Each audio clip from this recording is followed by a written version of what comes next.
I live in this beautiful area in Breckenridge, Colorado, in a cabin in the woods, and we have just so much wildlife here. There's a new lot going up for sale across the street from me right here. We'll go over there in just a second, but I've been working with Summit County Open Space for the last 3 or 4 years since I moved into this little cabin here. The county owns everything behind me over here by the river, all these wetlands over here where the moose live, and really the only thing they don't own already is that lot that just went up for sale. And so I've been working with them trying to talk about how we could get that place potentially permanently protected as well.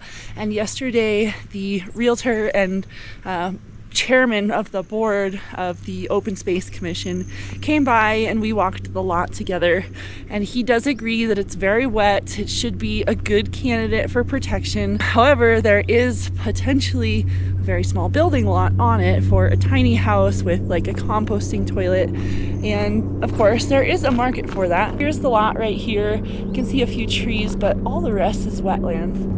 And so I just think that it would be so worth it to fight for this lot. And so I've put together proposals. I've done research on the federal wetland classifications, if you will. I don't know what the correct term is. I gotta watch out for moose in here. There was some in here yesterday. But anyway, let's go in and check out this lot, see how big this building site is. So here we are.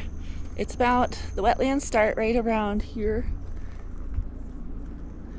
Overall, it's a pretty tiny little lot. You'd have to build a small house right here. And if they had to tear down all these trees, they'd be staring right at us. So obviously I'm advocating pretty hard to get this one protected, not just because I don't want somebody to build next to me, but because I know how sensitive this habitat is. I know it's maybe only 80% wetlands and there's 20% buildable potentially, but like with all of the setbacks, where the heck do you put the well, the leach field, and the septic system?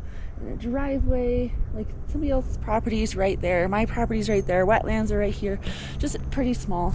And yesterday the guy made a comment. He's like, well, the board thinks that you just don't want anyone to build around you. And of course I don't want anybody to build around me.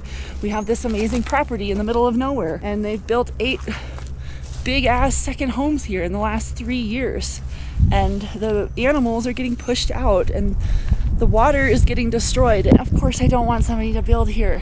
Like, that would suck to have somebody's house right here and my house right there. We're already pretty exposed to the road on this one corner, but it's so much more than that. It's not just selfish that I want this lot protected. The county owns everything else around here, and if they bought this one lot, it would connect all of their other lots together. In a world where we sell off the nature and the views to the highest bidder, there needs to be some balance, and I'm gonna be the one that advocates for it. So whether it happens to be across the street from my property or not, I'm going to share with the county a lot that looks like this, where there's literally water seeping out of the ground here. These are wetlands. This is where the moose live. Yeah, there's some nice views. It's a great place to live if you like winter 8 months of the year. I just really feel proud that I've been able to get over 3 acres protected in the 3 years I've been here. The guy I bought the house from grandfathered me into the program.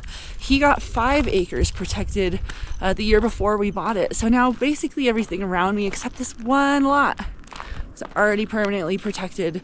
And I think it's just so cool that Summit County is investing money and resources to protect these wild places and these special ecosystems up here, when everything else is just getting so overbuilt.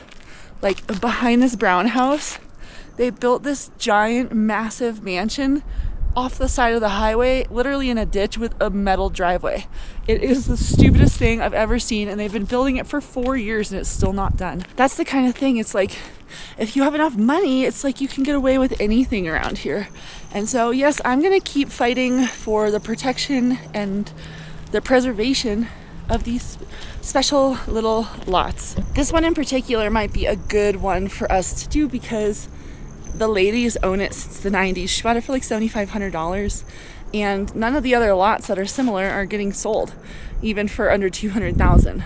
and she wants to bank off it real quick. The realtor wants to retire. She can't pay the taxes. Her husband just died.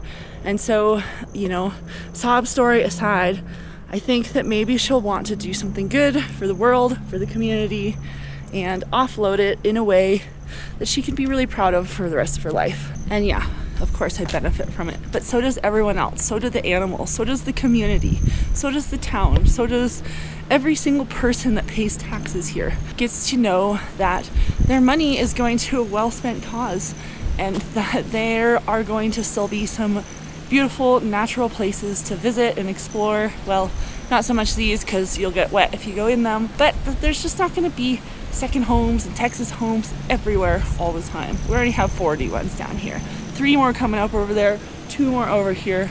Let's try and protect this one. If you have any ideas for me on how I can raise some money or raise some awareness and get this lot pushed through, the county's only going to offer $40,000 for it. They're asking $210,000 for it. So there's a big discrepancy in potentially what's going to happen, and I'm really the only one advocating and fighting and working towards getting this done. So I'll keep fighting alone, but if I don't have to, I'd love to hear your thoughts. See you tomorrow.